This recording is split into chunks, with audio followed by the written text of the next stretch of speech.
Selamat datang di video pembelajaran Integrated Reporting dasar. Untuk pembelajaran kali ini adalah analisis kondisi keuangan dalam gambaran besar.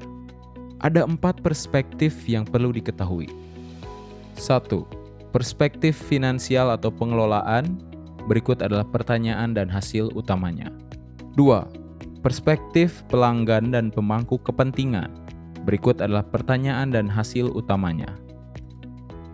3. Perspektif proses internal. Berikut adalah pertanyaan dan hasil utamanya. 4. Perspektif kapasitas organisasi atau pembelajaran dan pertumbuhan. Berikut adalah pertanyaan dan hasil utamanya. Kali ini, kita akan membahas tentang perspektif finansial. Berikut adalah objektifnya. 1. Pertumbuhan pendapatan. 2. Penurunan biaya. 3. Pemanfaatan aset. Dalam pertumbuhan pendapatan yang perlu dilakukan adalah 1. Tingkatkan jumlah produk baru.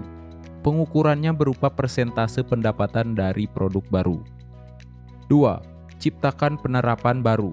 Pengukurannya berupa persentase pendapatan dari penerapan baru. 3. Kembangkan pelanggan dan pasar baru. Pengukurannya berupa persentase pendapatan dari sumber baru. 4. Adopsi strategi tarif baru.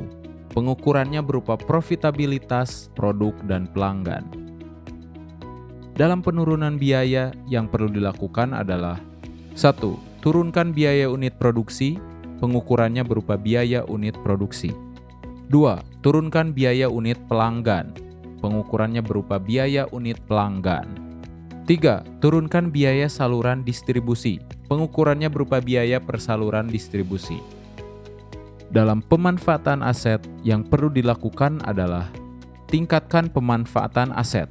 Pengukurannya berupa tingkat pengembalian investasi dan nilai tambah ekonomi. Selanjutnya, kita akan melihat potret perspektif finansial di PLN. Pertama, kita akan melihat neraca atau balance sheet PLN di tahun 2019 dan 2020. Neraca adalah laporan yang menggambarkan posisi keuangan perusahaan pada tanggal tertentu. Seperti yang sudah kita pelajari mungkin pada bangku perkuliahan atau sekolah dulu, neraca terdiri atas 2 sisi. Sisi kiri disebut aktiva dan sisi kanan disebut pasiva. Sisi kanan aktiva menurut teori harusnya terdiri dari 5 kelompok besar, yakni aktiva lancar, aktiva tetap, investasi jangka panjang, aktiva tidak berwujud, dan aktiva lain-lain. Namun implementasi bentuk neraca di PLN sedikit mengalami modifikasi, di mana sisi aktiva hanya terdiri dari 2 kelompok besar, yakni aset tidak lancar untuk kelompok aset tetap dan sejenisnya, serta aset lancar untuk kelompok di luar aset tetap. Dasar modifikasi ini dikarenakan proses bisnis PLN yang membutuhkan investasi berupa aset tetap yang begitu banyak sehingga menjadikan PT PLN Persero menjadi salah satu BUMN terbesar di Indonesia. Seperti yang terlihat di layar, pada tahun 2020 PLN memiliki total aset sebesar Rp1.589,06 triliun. Hal ini meningkat 0,3% dibandingkan total aset pada posisi neraca akhir tahun 2019.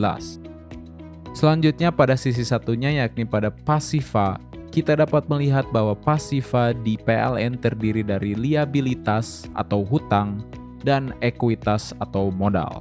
Pada 31 Desember 2020, jumlah liabilitas PLN sebesar Rp649,25 triliun, turun 1,0% dibandingkan periode yang sama tahun 2019.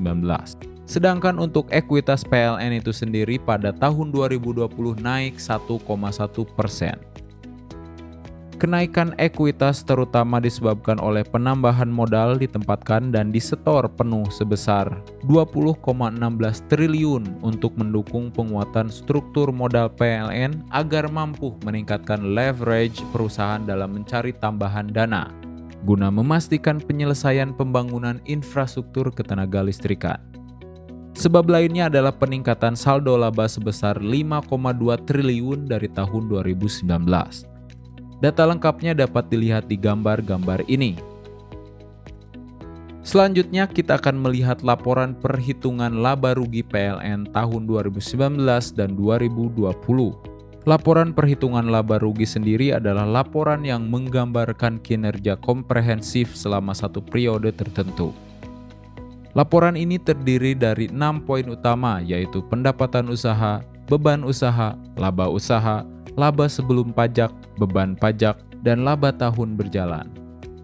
Pendapatan utama di PLN itu sendiri didominasi berasal dari penjualan tenaga listrik, penyambungan pelanggan, subsidi, kompensasi, dan lain-lain.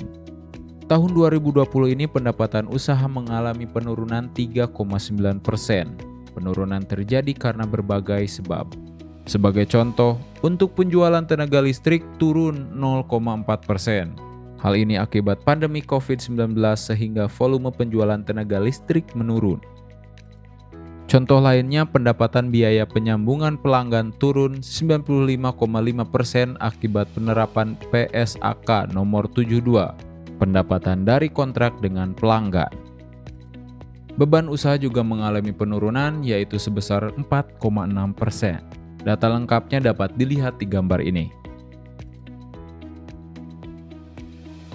Berikut kita lihat highlight kondisi keuangan PLN pada tahun 2020. Gambar berikut menunjukkan kinerja keuangan PLN pada tahun 2020. Beberapa data utama berupa laba tahun berjalan, laba usaha, beban usaha, jumlah aset, dan biaya pokok penyediaan.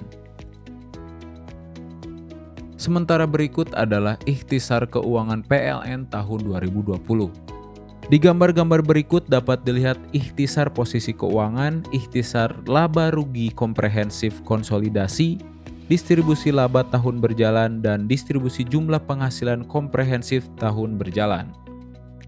Di gambar berikut dapat dilihat grafik saldo lancar, total liabilitas terhadap ekuitas, rasio laba terhadap aset, total liabilitas terhadap aset, dan rasio laba terhadap ekuitas. Lalu berikut adalah tabel rasio-rasio keuangan.